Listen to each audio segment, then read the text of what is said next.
This week on Art in the Air features multidisciplinary artist and photographer Sophie Gamand, whose work lives at the intersection of art, science, and spirituality. Next, we have an encore interview with Marla Schofer, who curates artists from remote regions of the globe. Our spotlight's on the 43rd Annual Lebesnick Arts Festival running August 16th and 17th. Express yourself through art and show the world your heart.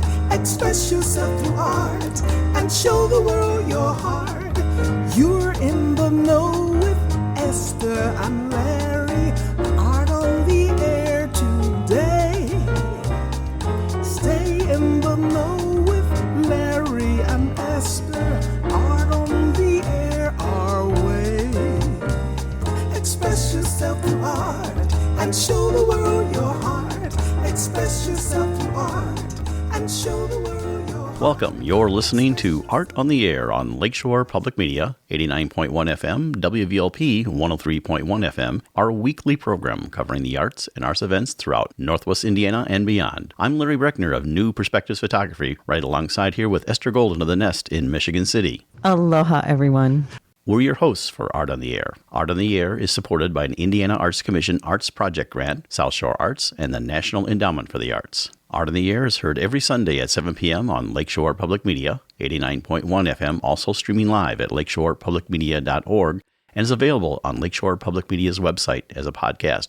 Also heard on Friday at 11 a.m. and Monday at 5 p.m. on WVLP 103.1 FM, streaming live at wvlp.org. Our spotlight interviews are also heard Wednesdays on Lakeshore Public Media. Information about Art on the Air is available at our website, breck.com/AOTA. That includes a complete show archive, spotlight interviews, plus our show is available on multiple podcast platforms, including NPR One. Please like us on Facebook, Art on the Air, WVLP, for information about upcoming shows and interviews. We'd like to welcome to Art in the Air Spotlight from the Lebesnick Center for Arts about the Lebesnick Arts Festival coming up. It's Jessie Sexton. She is the marketing manager, and she's going to tell us all about the festival coming up on Saturday, August 16th and August 17th. And you can find out information, of course, at lebesnickcenter.org. Jessie, welcome to Art in the Air Spotlight. Thank you. Thank you for having me. Hi, Jessie. It's nice to see you. You too. Wow, the big 43, huh? Yeah, this is our 43rd year with the Lebesnick Art Festival. We're super excited. We can't wait. We've got over 80 artists that are, going to be exhibiting indoor and outdoor. So, and we've got all types of artists. We're really excited about it. Can you tell us ahead of time who the indoor artists are going to be this year? Yes, we're excited. We've got some invited artists, so they won't be a part of the juried exhibitions, but they will be just, on display inside. And that's Tania DeLosa. She has also shown in our NIPSCO galleries a few months back. She's a really great artist that works with acrylic. She does a lot of geometric kind of shapes in her paintings. They're very colorful and bold, graphic. So we're excited to have her. And then we've also got two more artists, Avon Hannah Smith. He's also shown in the NIPSCO galleries in the past.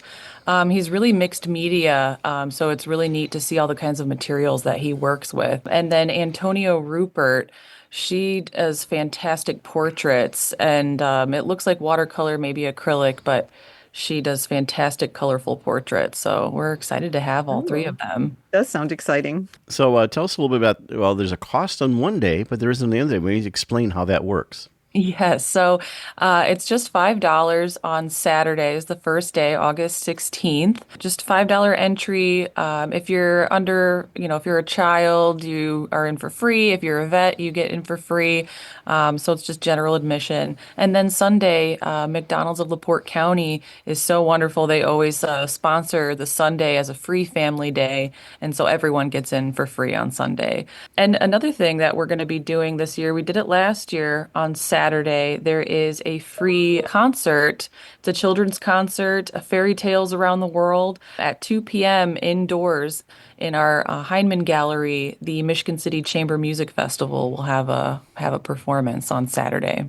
Oh, that's cool. What about the live demos? What kind of live demos will there be? And what kind of family activities do you have? Yeah, we have lots of family activities. Our education director, Nelsie Marcano, is fantastic with planning different things. So there'll be lots of interactive projects for the kids and families to do, face painting.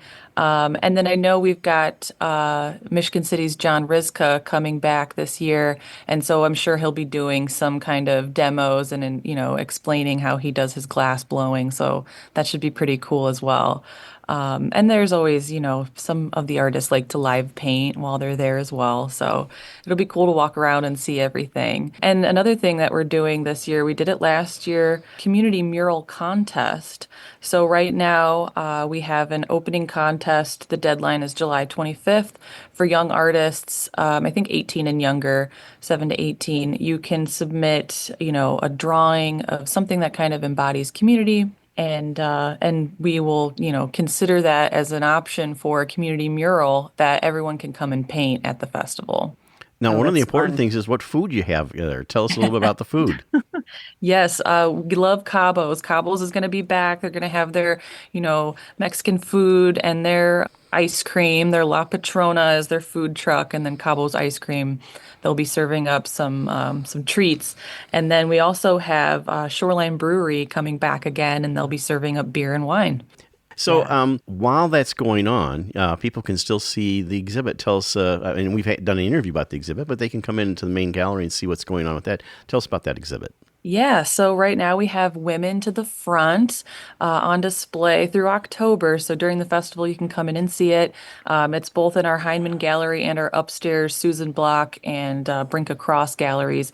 And it features over 70 works from a collection that has over 1,000 artworks. The collection belongs to Sarah Vance Waddell and her partner.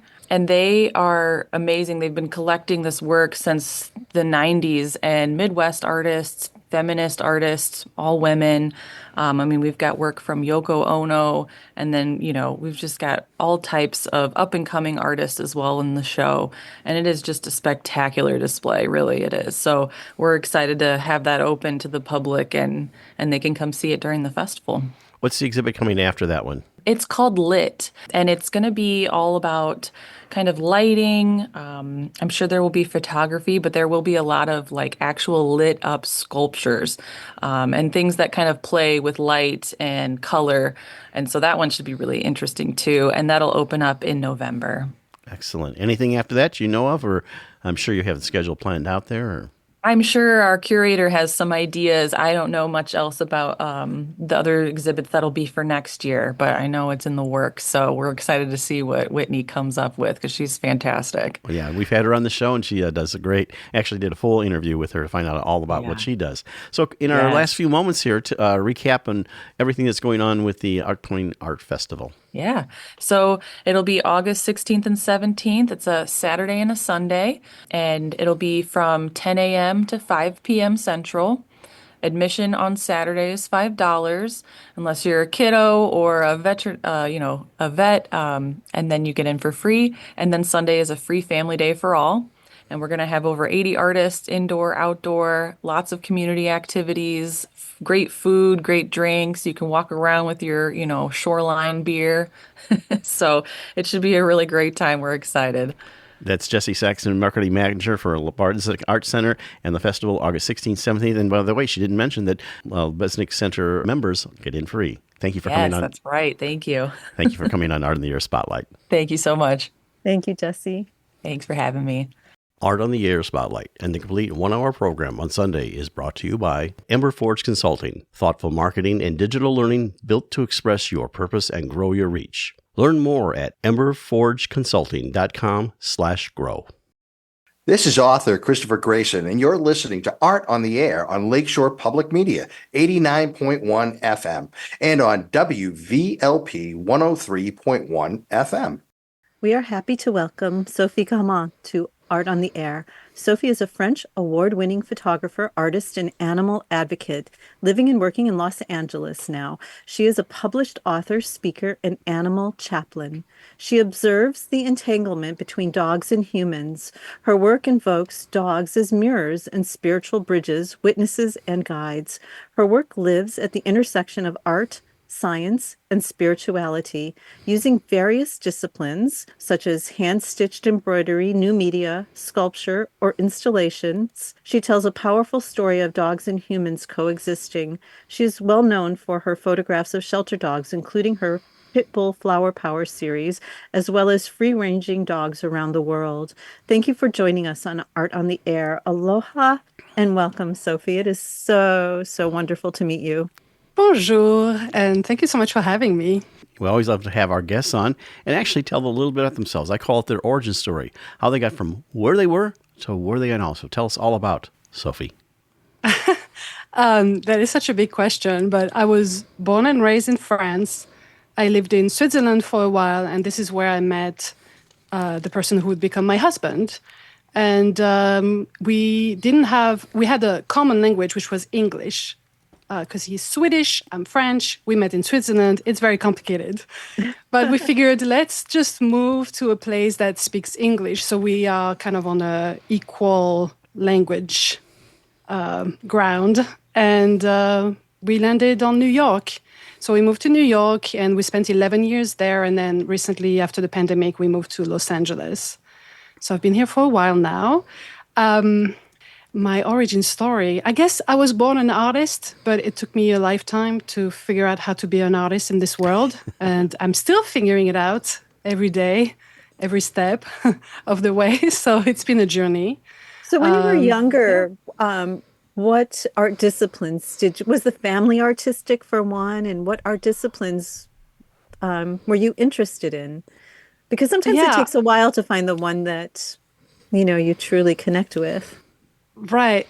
And I don't know that I figured that out yet, but I guess my grandmothers were both creative, but not professionally. I mean, of course, that was a time too where they didn't get the luxury to be able to pursue arts. But on my dad's side, she was a poet. She wrote beautiful poetry, but was never really recognized within the family system as a poet. People would make fun of her. So it was a lot of shame wrapped around that. And then on my mother's side, my grandmother did ceramics and painted, but same thing, and sewed as well.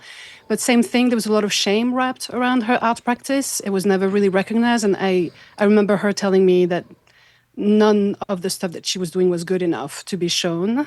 And so I grew up with, strangely, access to these creative spirits, but also understanding that the creative process was wrapped in shame. And actually, as I'm formulating it with you, I'm connecting that dot. I don't think I've connected those dots before. I've always wondered, why is there so much shame wrapped in my creative process? And now maybe I just named it. So right. It is so interesting because also, I remember the exact moment when I knew my life would include color and art, I guess, in the bigger picture. But and so I just knew it. I felt it in every fiber of my being at 4 years old. But I was always told, it's so nice you can do this art thing, but you have to have something that's real. So yeah, you're right. There is always this push-pull with it.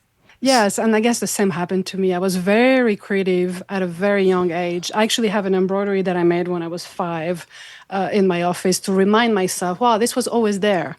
It just took a long journey to embrace it as something that is who you are and what you do. I studied law. I tried to be a good girl. I did 5 years of law studies. I have a master's in law in France. And then I became chief editor of an art magazine. And I tried to work in an office in Geneva. And I was just suffocating. I was suffocating. I needed to be able to express myself creatively. And photography kind of happened a little bit by accident. Yes and no. My father had an ad agency in the 80s. And so there was cameras laying around the house. And I was a little familiar with like black and white photography. And one day I decided to try it when I was in high school. So photography was part of my life on and off, but I never saw myself as a photographer, more so of an artist who liked to use photography sometimes. And when I was in New York, somehow, by some kind of weird twist of the universe, I became known for my photography. And so I kind of by default became a photographer, but not really. So... Well, you add so much more to the photography, but I have one more childhood question. Can you sort of describe the French school system, like what the arts are like in France, in like elementary school, and I'm not even sure how the classes are there. We have elementary, middle, high school here. Yeah, it's similar. And at least, I mean, I can talk about my generation, right? I grew up in the Hmm. 80s and 90s, so it could be different now, but we didn't have art classes so much, like theater and music. It's not really, it's integrated a little bit at the basic level, but not like it is here. So it's not particularly encouraged, although when I was in high school, you had the possibility of adding what we called options to your regular curriculum. And there was like three major branches. There was literature, math, and science, maybe? I forgot. But you could add options to these. So I did the literature one and I added the math options, which was my mom's idea, and it was a disaster because I hated math. I should have never done it. And then I added the art option. And so I took art classes my last years of high school as an added thing. And it was so interesting because I was very much into more like conceptual art. I love trying ideas. The craft was not important to me as the idea was, and I wouldn't really want to get lost in the perfection of the details, more telling the story. And I remember telling a friend, like, oh, this comes so easily. It feels like I'm just manipulating people into believing something, but I'm not really doing the work. So surely it's all crap. And my friend said, have you ever thought that it's easy for you because you're meant to do this? Right. And my teacher was obsessed with my work. I was, what, 17, 18? And he was obsessed and he thought I was this genius. But I left that year and I stopped making art after that. I think it just felt like first I had to enter real life, get a job and be serious about my life. But also maybe because I hadn't really found that path for myself. I applied for an art school in Paris and I was rejected. There was a lot of the capital of France, Paris, versus provincial peasantry. And because I was not from Paris, there was definitely, the art scene there was very elitist and very closed on Paris and who you knew there. And so I was not accepted in a program, even though I had really good grades and I would have made a great candidate. But that kind of set me on that path of like, oh, I guess I'm not really an artist, or the world is not going to see me as such. And my dad is right. I should get a real job. So yeah, that led me to the path of law. I would like to go back and discover your photography. You talked a little bit about it, picking up the cameras. And we do have photographers who listen to our show. So even getting into it, what equipment you used then and what you use now and how do you use it? And also what you post-edit on. Wow. Okay. So I was always a Nikon person, first off. There's a big Nikon versus Canon in the community. I know. Probably my father had Nikon gear laying around. Initially, I was very big on portraiture. I was very interested. I was a very introverted, shy kid and teenager, very uncomfortable in social situation, probably neurodivergent or whatever you want to call it, but just having really difficulties connecting with others. And with photography, it allowed me to create intimacy with people and animals in a way that allowed for distance. Mm-hmm. So my dad had an extremely long lens, probably, I don't even know how long it was. It was so long that you had to use a tripod to use it, but I did not know that back then. I was just a kid. So I would take photos and they would come all blurry, out of focus. I didn't mind. To me, it was, part of, I don't know, my process, I guess. But back then, we didn't have digital cameras. So everything had to be, you brought it to the store, negatives are developed and then printed. And my dad was in charge of that process and paying for it. And one day he came home and he said, I'm not going to continue funding this. Everything is blurry. Basically, I stopped taking photos after that for a while. But portraiture was always my thing. And in 2007, I discovered digital photography and Photoshop. And my mind was blown. I started taking portraits and a lot of self-portraits and retouching them with Photoshop and creating whole new images that went way beyond just the simple act of photography. That's about my journey. Well, you asked me what tools I use. I still use Nikon and Photoshop mostly. I like pushing photography a little further, but I also enjoy taking photos when I work with free living dogs around the world or rescues. And I also love that capturing the moment in photography and not retouching it, just letting it be what it is. I'd love to do more of that. So, yeah, I see photography as a tool to tell stories and create the artwork that I want to see in the world. And obviously, you probably shoot in RAW because anyone that does any. Oh, yes. Yeah, okay, yeah. I still run. Well, I started shooting JPEG. Oh, yeah. Well, and I still run into occasionally photographers that still run JPEGs, and I explain to them what RAW is, and I said, it gives you, and they just don't. I said it's just one more step in processing. Even if you don't do much with it, no, it's like and yet you can go back and generally you can recover. Like if you shot a low light picture, you can pull it up. Now, the other end of it, if you overexpose it, that in digital, it's gone. I mean, it's the other rule. So it's always my rule of thumb is I'm a photographer also, but I am a Canon shooter, but always slightly underexposed. Yeah. Well, well, and real quickly, the debate on that happened was Nikon was the premier professional photography, and Canon was always like second tier, but that changed with digital. Olympus actually developed the processor, the CMOS processor. Everyone was using the CCD processor, which was from video. And so Canon used their digit processor to make it work. And not everyone, but most of the guys that were shooting with Nikon threw their equipment over and bought Canon. Now it's back to equivalent, but Canon also is a larger company and had more money to develop. Both of them need to watch out for Sony. Sony's got a lot more money. So, but anyway, when I met my husband, we met through photography. Sorry, but so he was a Canon, I was a Nikon. He's the one who told me about RAW, and he saved my career, I'm sure, in many ways, because I was clueless and I thought, but it's so complicated, and I'm not a technical person. I don't want to learn it. And I have a friend whose career is picking up, and she's still shooting JPEG, and I'm trying to convince her, you have to make the switch. If you take your art seriously and you want to keep growing and expanding, you have to learn that very basic RAW is the way to go, and basic editing skills, yes. Yeah. The only exception to that usually is sports photographers, because when they're shooting, they need the fast saving time that you have. So they a lot of times, because they're not doing art photography. They're shooting multiple images, so they usually shoot JPEGs, high-end JPEGs, but everything. So let's talk about dogs. How did that meld into your art world, with photography and what you do with it? Well, I guess, as I mentioned, I was always very shy, and animals were kind of my safe space in that regard. I had a bunny growing up. That was my best friend. I grew up with family dogs as well. Oh, yeah, really? Yeah, bunny? Oh, completely. Sweet. Oh, yeah, I loved her. And she lived for 10 years, which was pretty long for a small, miniature bunny. So it was very important for me to have animals in my life. But moving to New York, and as an adult, I hadn't had pets. And after I moved to New York, I started picking up photography again, and I wanted to do something that scared me. And that was street photography. I was really afraid of talking to strangers, pointing cameras at them. But I thought New York is the place to do it. So I signed up for a class, thinking I'm just going to push my boundaries a little bit and try to figure out who am I going to be in New York? What am I going to do with my life here? And the first assignment was go to your neighborhood and photograph a stranger and tell their story in 5 frames. And I was like, oh my gosh, this is like my worst nightmare. There's no way I can do this.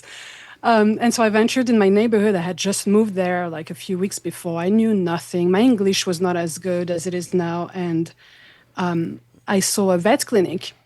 And I decided, maybe I could work with people at the vet clinic. There would be animals to talk about. That gives us like a buffer again for that conversation. And I sat in the waiting room, and there was a little bulldog with blue eyes that were just peeking from behind a wall. And he looked at me, and he looked so human-like and so out of place and scared and like worried. And he looked at me as if to say, like, do you know what they're going to do to me here? And I just took that photo. And I went home and I realized, wow, this is what I want to do. I want to explore how dogs integrate in our lives, and especially in the place like New York City, which is so unnatural for animals and dogs in particular. And I became friends with the owner of the vet clinic, so I got to spend a lot of time there observing how they handled animals, how the animals lived in that environment. And then I met a rescuer, and I discovered the world of dog rescue and shelters, and it kind of opened up this whole world to me. And I knew I had to do my share, which for me was to take photos of dogs who were waiting for adoption, help them get adopted, take photos of rescues doing the work so I could raise funds to help their mission. And that opened a whole career by some weird connections. So did the flowers come before the wet dogs, or which way did it go? Wet Dog was first. It was in the fall 2014. I was burned out from a lot of rescue work I had been doing, and I needed something light and fun. And I photographed the project in one afternoon. It was not what I was there to shoot. I was working with a groomer, and I thought, I'm just going to open myself up to the process today. Whatever comes my way, I'm going to take photos, and I'm just going to let it in. And when the groomer started bathing the dogs, I was like, wow, this looks so interesting visually. And I started photographing the dogs dripping with water. And then I started laughing and realizing there's something there. That project went viral and was my really first big project that really gave me a career. I signed the book deals. I won the Sony World Photography Award. And suddenly I had a career and I was completely shocked. And then a few months later, I photographed Pitbull Flower Power, thinking I'm going to do 5 portraits of shelter pit bulls wearing flower crowns, and then I will just move on with my life. But the project went viral even more, and is basically now 11 years old, and I'm still crowning pit bulls in shelters occasionally. And the project still has a lot of fans and supporters around the world. So it's pretty cool. And so what, the photographs were very interesting and delightful. And so when did you start adding the ceramics and the embroideries and expanding what you did? And then where did the chaplainship, when did that happen? I mean, it progresses so beautifully. Oh, yeah, thank you. I think I mentioned before, I never saw myself as a photographer. And when my work went viral and I got known for Wet Dog and Pitbull Flower Power, I was almost disappointed. Like, oh, this is what, they say, be careful the path you start on, because that's the path you're going to have to continue on. There's a saying around that concept. And I think it's very true, especially as a creative or an artist. Once you pick a path, it's very hard to change, because especially if you have success with it. Everybody wanted more dogs, more shelter dogs, more pit bulls in flower crowns. And so for 10 years, I just did it. And during the pandemic, I realized I needed more. I needed to continue exploring what the artist in me wanted to explore and break free of that formula that was working, paying the bills, and giving me tons of amazing opportunities and helping dogs and rescues. It was amazing. It ticked all the boxes. But deep inside, there was something in me that was longing for more. And so since the pandemic, I tried to step away from rescue a little bit so I could make more room for other things. And last year, I went through a training to become an animal chaplain, and I was ordained with that. And that has informed also the work that I do. So the ceramics, for example, I created a line of ceramics called the Sacred Dog, and it's inspired by ceremonies and rituals chaplains, for example, could do with animals. It's inspired by mythologies around the world where dogs have been considered as psychopomps, which is guides to the souls. So in a lot of stories, the dogs accompany humans in the afterlife, guards them against evil forces, or help them cross obstacles. It happens in pretty much every culture around the world, from China to ancient Greece to They're very Mesoamerica. Egyptian in feel, I think. They look very Egyptian. Oh, the ceramics. Yeah. A lot of people tell me that, but I mean, obviously I was informed by things I've seen in my life, but I like Etruscan art, which is like a ancient Italian. Yes. I like Mesopotamian art. Coming from France, we have a lot of caves, painted caves, that are 30,000 years old. So I think I'm informed by a lot of that. I love mythology and the sacredness of those stories and the images that go with. So I'm able to inform all the work I've done until now and the projects I want to keep growing and the stories I want to tell. And I'm working on a few new projects right now. I just did an art residency at the Natural History Museum of Los Angeles, which was really, really cool. And I'm unleashing a lot, basically, no pun intended, but I'm trying to unleash a lot of the artist heart that I have and all the projects I want to put out in the world. What was the basis of the residency? Oh, basically... What were you focusing on? They have a very small dog collection because they focus on wildlife. But when the museum was created, I think their first exhibit was an exhibit of dog specimens. So they have like 4 drawers of boxes with dog skeletons and skulls. And I was just very intrigued. As a kid, I wanted to be an anthropologist. So bones, digging up stories and things was always very interesting to me.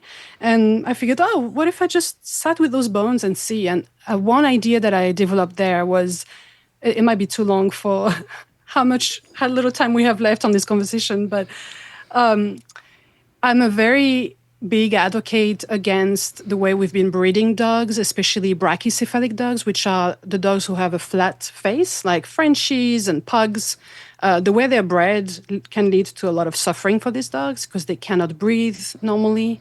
And coincidentally, at the museum, a lot of the skulls that they have are from brachycephalic dogs because I guess in the 20s, veterinarian or people were like really interested in this objet de curiosité or whatever, that they look a little different. So I was able to create this project I've been dreaming of for a long time, which was to create wallpaper pattern using the skeletons of these dogs. And that echoes Victorian wallpapers that were laced with arsenic.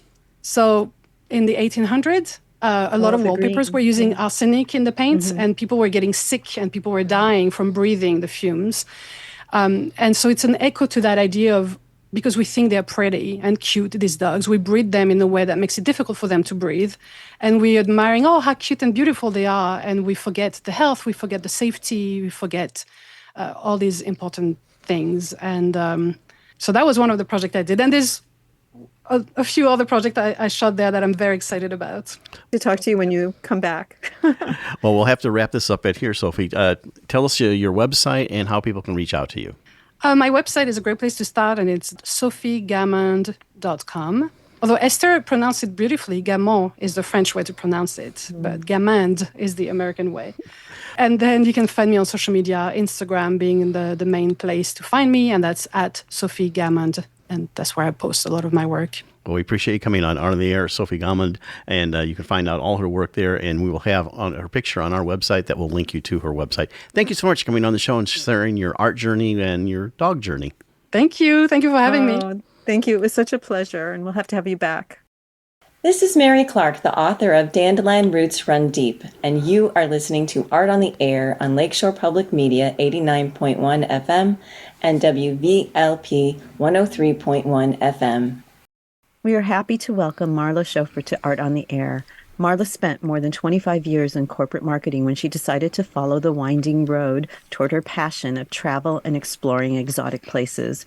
Her love of discovery and shopping for the unique and unusual led her to develop partnerships with artisans in Nepal, India, Morocco, Peru, Bali, and Borneo. She works with artisans on product design, and her company, The Winding Road, handles importing, shipping, and sales. Marla has the most inspiring and beautiful story to tell about what her winding road has accomplished. Thank you, Marla, for joining us on Art on the Air. Aloha and welcome. It is so good to see you again. Thank you for having me. I'm very happy to be here. Well, Marla, we're excited to have you on the show. And, of course, what we always like to start off with our guests is kind of their origin story. I always like to say how you got from where you were to where you are now. So tell us all about Marla.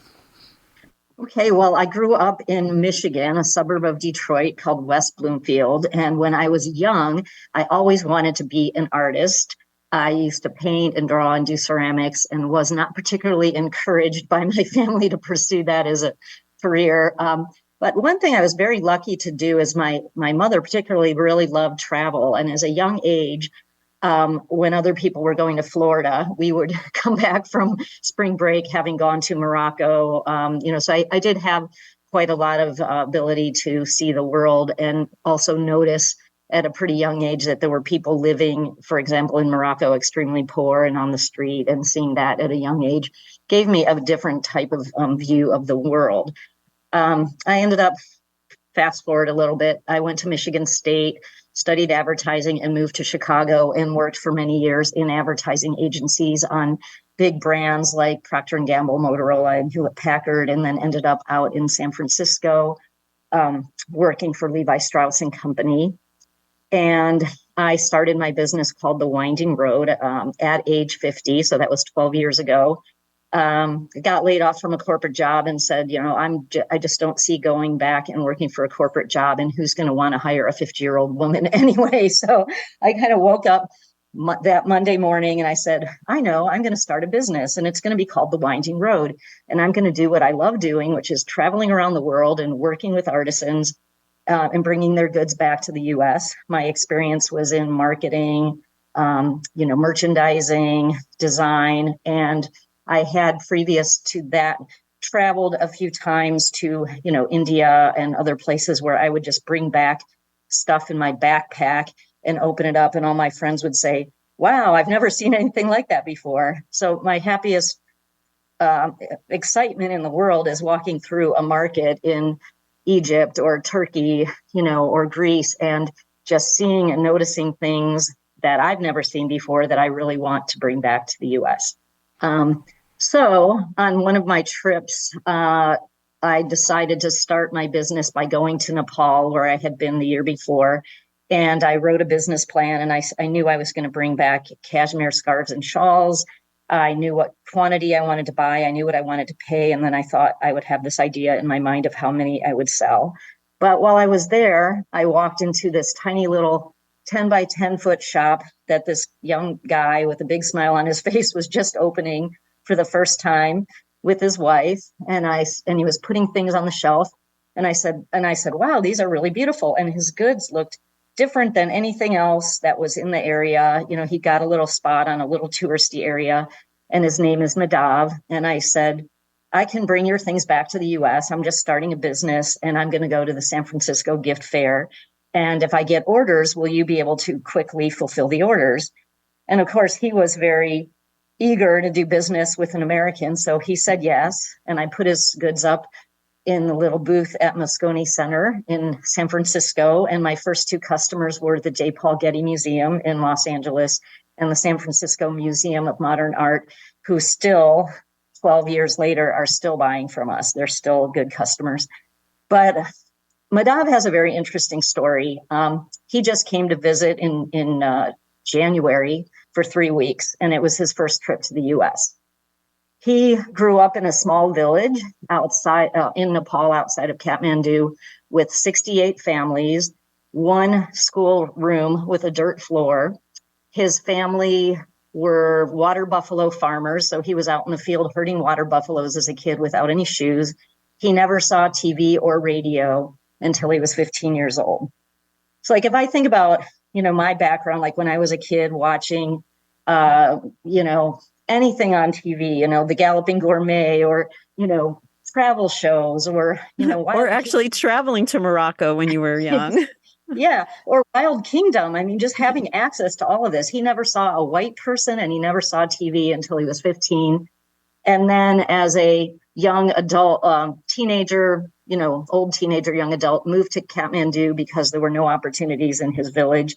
And he got a job in a t-shirt shop, learned English, interacted with tourists, and he had two dreams. One was he wanted to one day go to college, and two, he wanted to one day come to America. And so one day this Canadian tourist walks in and was talking to him, and he's very personable and friendly. And Madav says, the guy's like, what do you want to do in life? And he goes, I want to go to college. And the guy said, well, how much does college cost? And he told him, and the guy's like, well, that's not that much. I'll pay for you to go to college. So he got to go to college. And then later he kept in touch with the guy. And then he wanted to get a master's degree in public health. And this Canadian man paid for his master's degree. So he started his business. I walked in, I was his first customer. And after a couple of years, I went to the New York Now, which is this big trade show in New York. We are in a showroom in the Atlanta, America's Mart in Atlanta twice a year. We have big shows there. And I am now in his goods in over 1,000 retail stores across the US, Canada. We are regularly shipping to Australia and all over Europe. So kind of leading up to COVID for a few years, suddenly he'd say, oh, we have 30 women artisans working on your goods. And I think, wow, that's amazing, because it just started out with him and his wife and like one person making things. And the artisans there in Nepal has a history of extreme poverty, where families who are very desperate may sell their daughters or wives or young women into human trafficking and the sex trade. And it's not uncommon. It can happen at the border with India. People can be taken to the Middle East and being told that they're going to be domestic servants in someone's home, but it goes beyond that. So all of these women that we employ would be at risk for human trafficking. A lot of them, most of them have not been to school. The illiteracy rate among women in villages, rural areas, women my age, it's 90%. 90% of women have not been to school and cannot read and write. And sometimes, if you think about, you want to walk into a store and you want to see what's on a label, or you walk down the street and you want to see what's on the street sign. It makes someone, a woman, completely incapable of really being able to do anything if they can't. Very vulnerable. Yes. So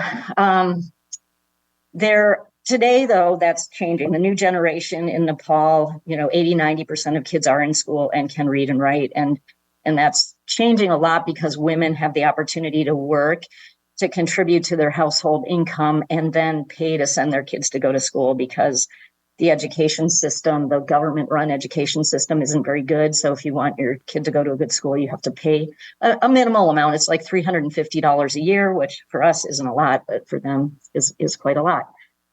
So like leading into COVID, all of a sudden one day I was asking him, how many people are working now? And he said, we have 60 women working. And I was just blown away that my business is supporting 60 women in Nepal. And then right before COVID, it was 160 women. And I was just like, wow, I can't believe I started this business and I'm employing and giving livelihood and improving the lives of 160 women. Well, during COVID, our business actually grew, and I just kept getting more goods. I kept paying my suppliers, and a lot of other felt business. We make handmade felt goods is what we're selling from him, like ornaments and mobiles and stuff. But suddenly during COVID, I guess it wasn't that sudden, we ended up hiring more and more women artisans, and we now have 400 women artisans working on our goods in Nepal. Wow. Bravo. And a lot of it happened during COVID, when our business really expanded quite a bit during that time. And so that is just in Nepal. What about what's going on in all the other countries that you work with? Well, I have one big supplier in Morocco, and we continued. I mean, COVID was a big challenge, and each country had its own challenge. And we continued to buy all during that time. So I have one supplier in Morocco.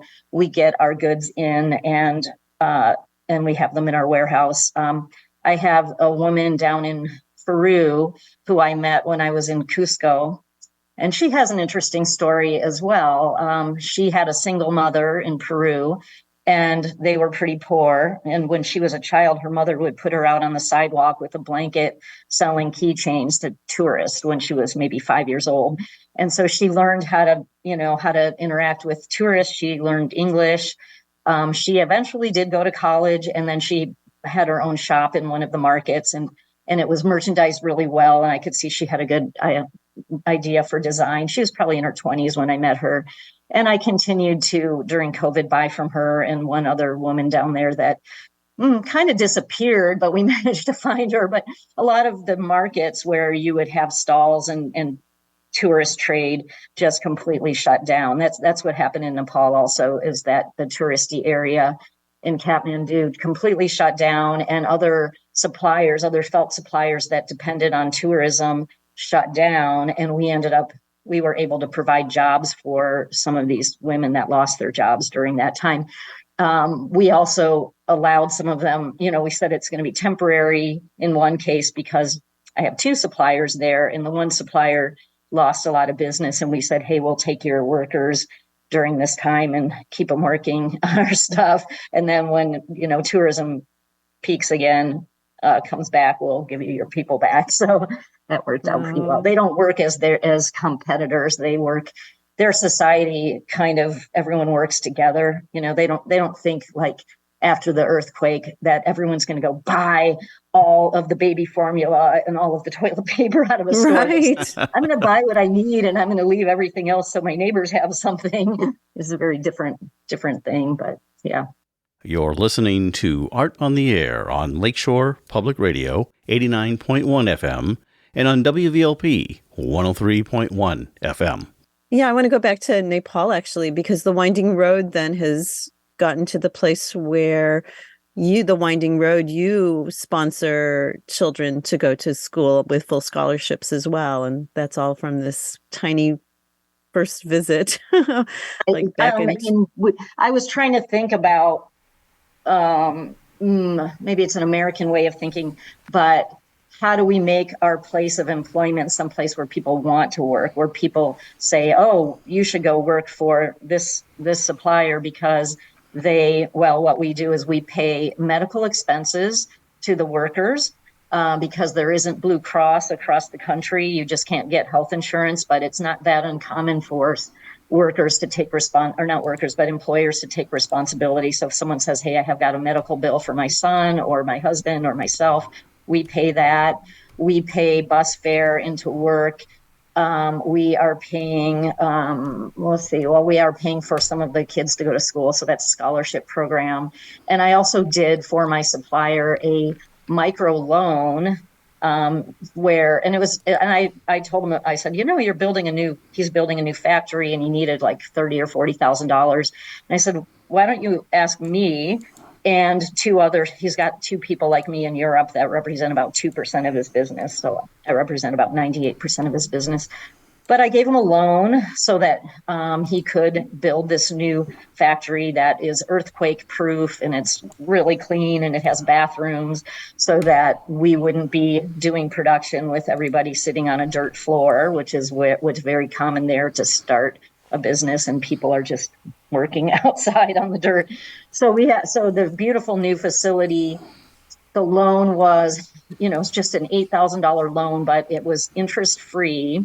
I gave him 2 years to pay it off, and I only made him pay $7,000 instead of $8,000. So I gave him $1,000, and I told him the $7,000 could come as a deduction from a future invoice instead of actual cash, which means on the $7,000 that really only cost him about $3,000 because he was taking it off of his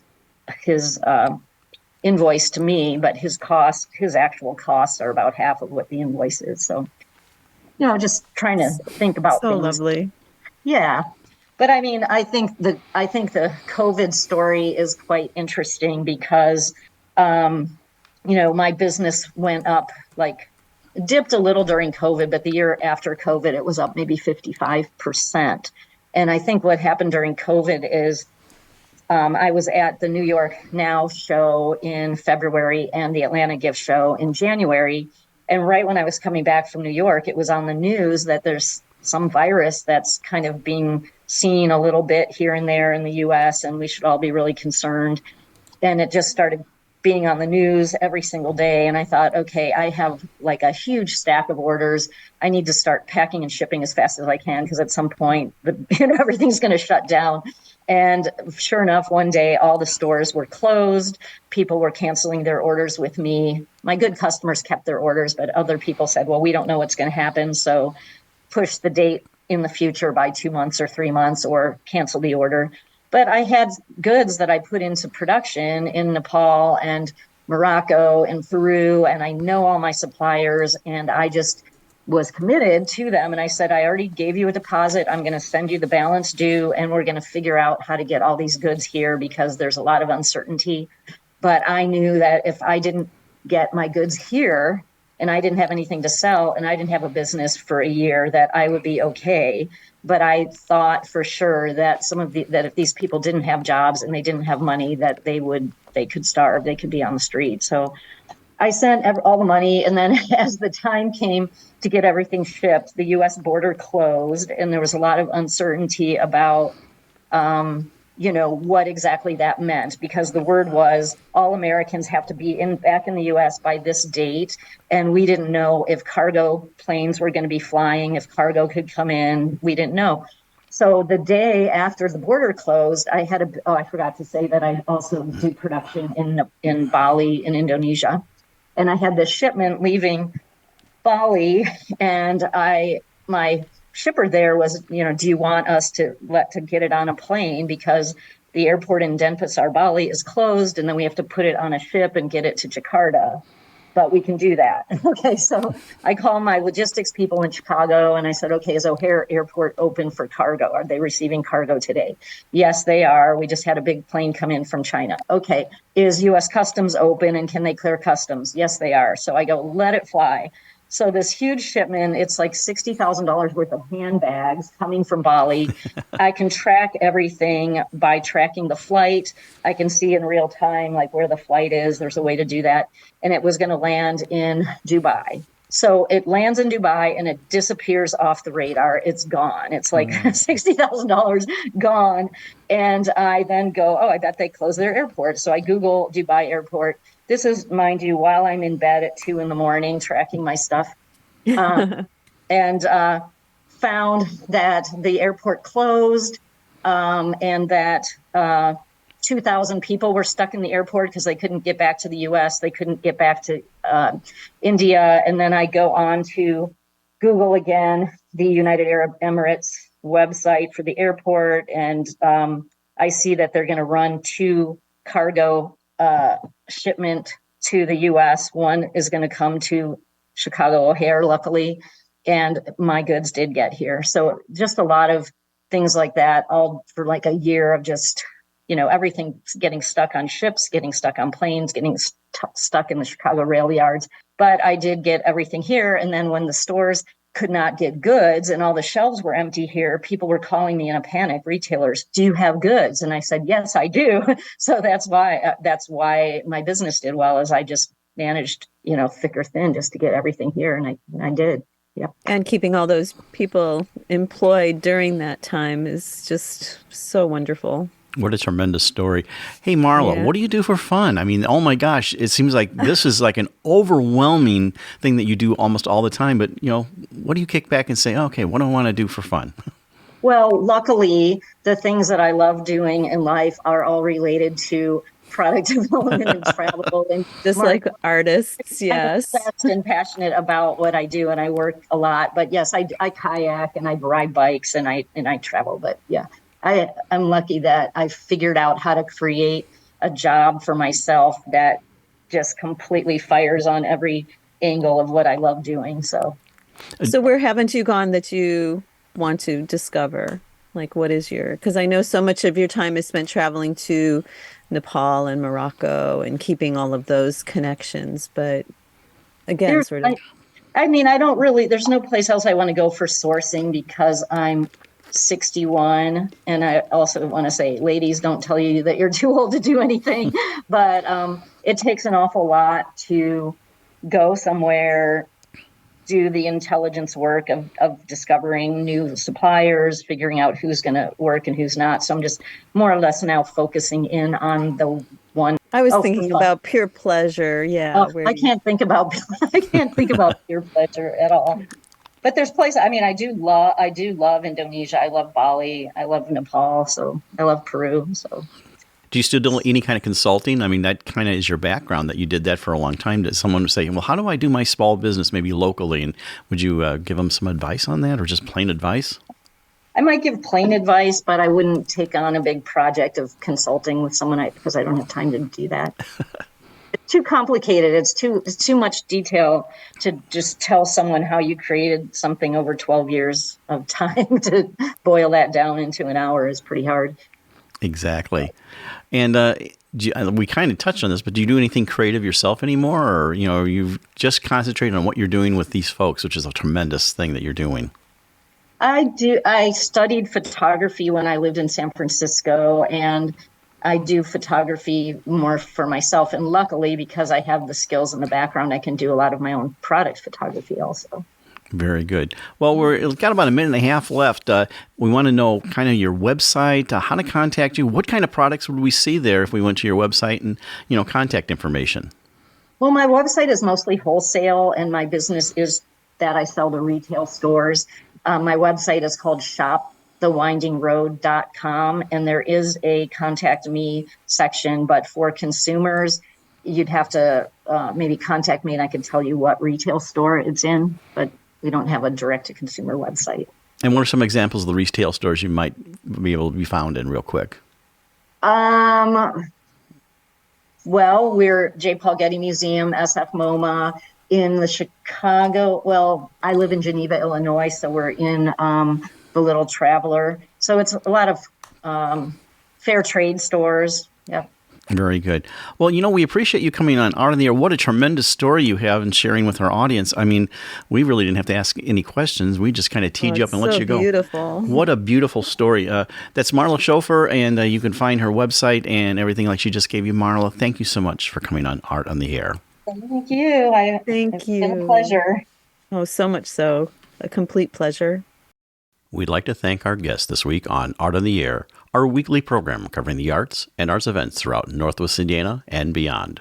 Art on the Air is heard Sunday at 7 p.m. on Lakeshore Public Media, 89.1 FM, also streaming live at lakeshorepublicmedia.org, and is available on Lakeshore Public Media's website as a podcast. Art on the Air is also heard Friday at 11 a.m. and Monday at 5 p.m. on WVLP 103.1 FM, streaming live at wvlp.org. If you have a smart speaker like Amazon Alexa, Google Assistant, or Apple Siri, just tell to play Art on the Air to hear the latest episode. Our Spotlight interviews are heard every Wednesday on Lakeshore Public Media. Thanks to Dee Dotson, Vice President of Radio Operations for Lakeshore Public Media, and to Greg Kovach, WVLP's Station Manager. Our theme music is by Billy Foster with a vocal by Renee Foster. Art on the Air is supported by an Indiana Arts Commission Arts Project grant, South Shore Arts, and the National Endowment for the Arts. We'd like to thank our current underwriters for Lakeshore Public Media, Ember Forge Consulting, thoughtful marketing and digital learning built to express your purpose and grow your reach. Learn more at emberforgeconsulting.com/grow. And for WVLP, Walt Reidinger of Paragon Investments. So we may continue to bring you Art in the Air. We rely on you, our listeners and underwriters, for ongoing financial support. If you're looking to support Art on the Air, we have information on our website at breck.com/AOTA, where you can find out how to become a supporter or underwriter of our program in whatever amount you are able. And like I say every week, don't give till it hurts. Give till it feels good. You'll feel so good about supporting Art on the Air. If you're interested in being a guest or send us information about your arts-related event or exhibit, please email us at aota@breck.com. That's aota@breck.com, or contact us through our Facebook page. Your hosts were Larry Breckner and Esther Golden, and we invite you back next week for another episode of Art on the Air. Aloha, everyone. Have a splendid week. Express yourself through art and show the world your heart. Express yourself through art and show the world your heart. You're in the know with Esther and Larry. Art on the Air today. Stay in the know with Larry and Esther. Art on the Air our way. Express yourself through art and show the world your heart. Express yourself through art and show the world your heart. Express yourself through art and show the world your heart. Express yourself through art and show the world.